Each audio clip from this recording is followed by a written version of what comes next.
A couple of thoughts. First, very difficult series.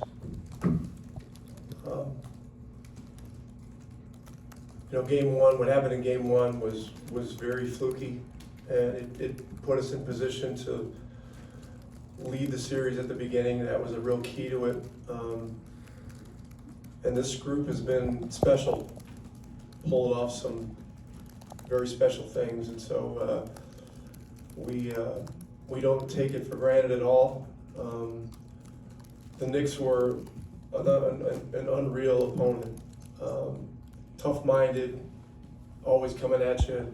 After the game, they showed great class with all the interactions that I had with all those guys. I mentioned the job that Tibbs has done there. He's turned the culture completely, flipped from what it was, and so to be able to win the series the way we did today at home in front of our fans is huge. You never want to go back on the road in Game 7, and so we're grateful. We're grateful for a lot of things today. Our guys just decided that it was going to be our kind of game. It was going to be a fast game, and we kept speed in the game, and they kept coming. And we get up 15, and then all of a sudden there's a turnover, a turned ankle, and then it's 9. And it was just back and forth, back and forth, back and forth. But two resilient teams, and we were able to be resilient once again tonight. So once again, very, very grateful. Congratulations to Pascal, so deserving. Guy's been a rock of consistency all year, and a lot of guys contributed to this game. Thomas Bryant, you talk about a guy that has a great spirit and stays ready. I mean, his threes and his block shots and his rebounds and his running, it was all pivotal stuff. So anyway, questions? Rick, how did you find yourself feeling, or find the balance of emotions and when the final buzzer sounds, between this being a big deal accomplishment, happiness, and knowing you guys still have a final series ahead of you? Well, this is the 6th time that I've been to an NBA Finals. 3 as a player, 1 as an assistant coach, 2nd time as a head coach.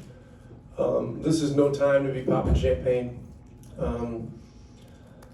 And when you get to this point of the season, it's 2 teams and it's one goal, and so it becomes an all or nothing thing. And we understand the magnitude of the opponent.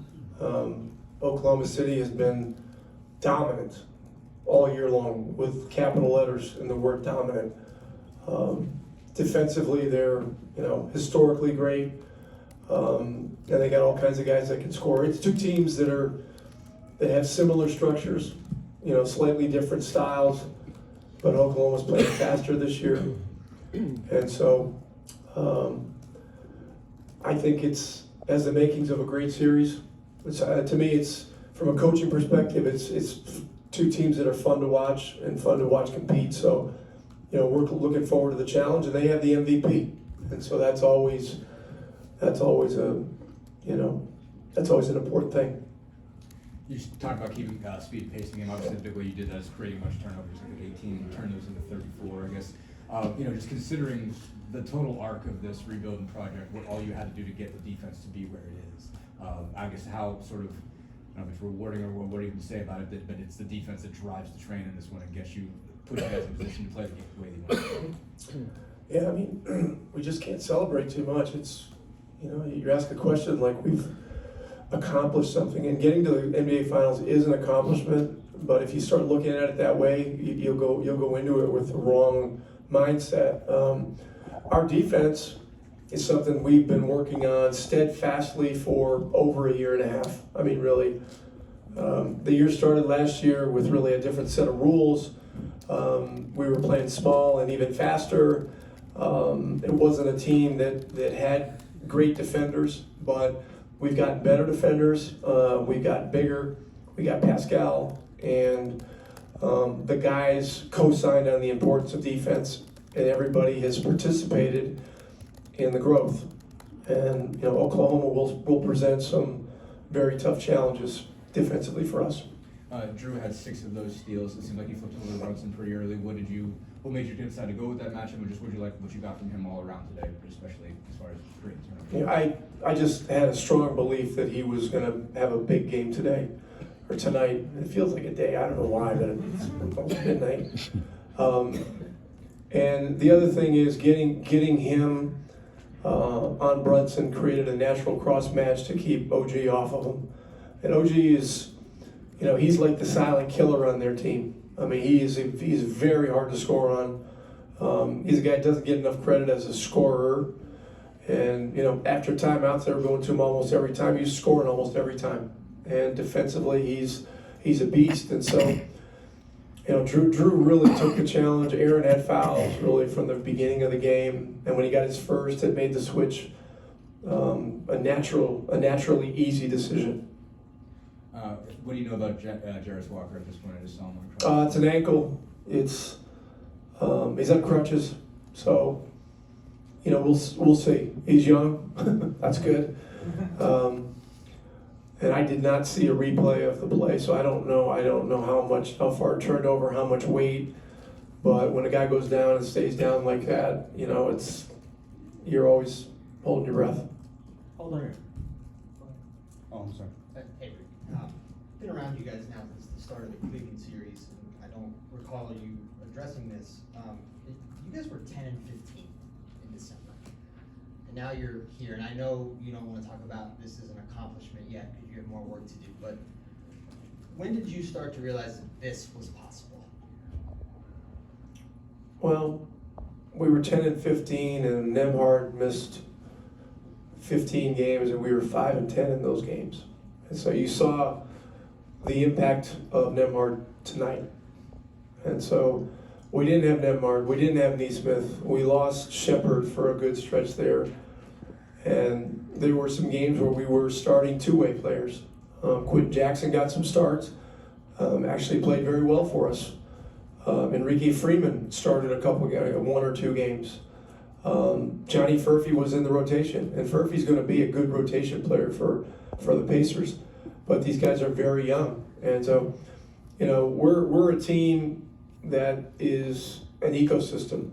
We're very dependent on the collective ingredients for the whole team to function at its best. And when we're without guys that don't appear to be stars, but they're important in support roles for the stars, then you struggle. And then we had a B schedule because of that Paris trip. We had all the tough games early.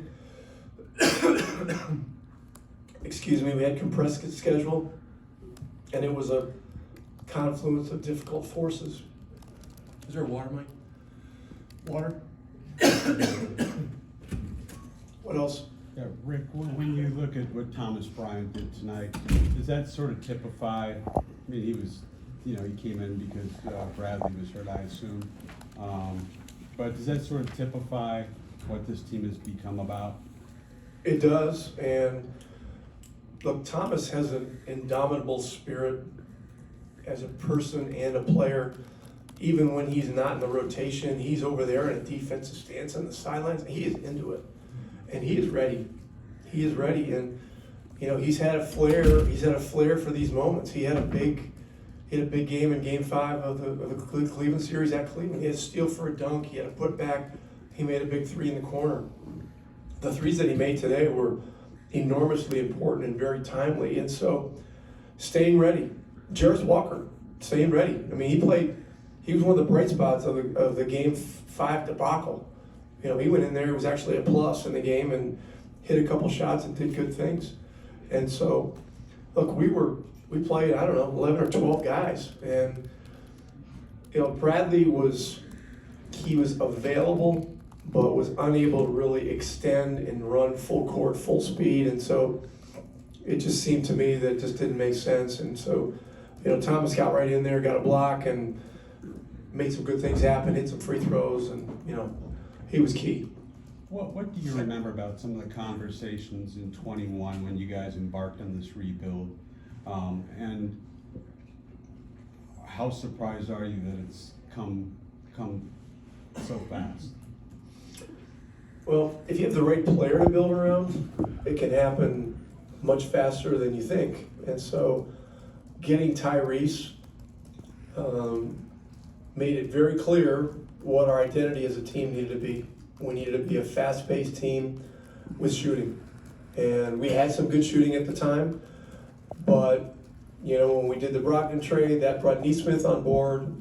Nemhard was a developing player. Matherin shoots the ball well. Walker shoots the ball well. And Shepard is a guy that is a great runner and a great shooter. And then look, the Siakam trade took things to another level. And it took Pascal, a couple of weeks to get integrated because, they weren't playing this fast in Toronto. But he did, and he got integrated while Tyrese was coming back from the hamstring last year. And, there were some clunky moments. And we were on the West Coast at the time. And so, but, we got it together down the stretch, and we won our last game of the season to avoid the play-in. And we're able to go on a run, and certainly we were aided by the fact that there were some missing players with other teams, but you still got to win the games. You still got to go into Madison Square Garden and win Game 7, and on the road. And those guys did that, and we had a humbling experience against Boston, but we learned some things, and those things have helped us this year. Thank you, guys. It'll be Pascal, Ty, and Miles in here.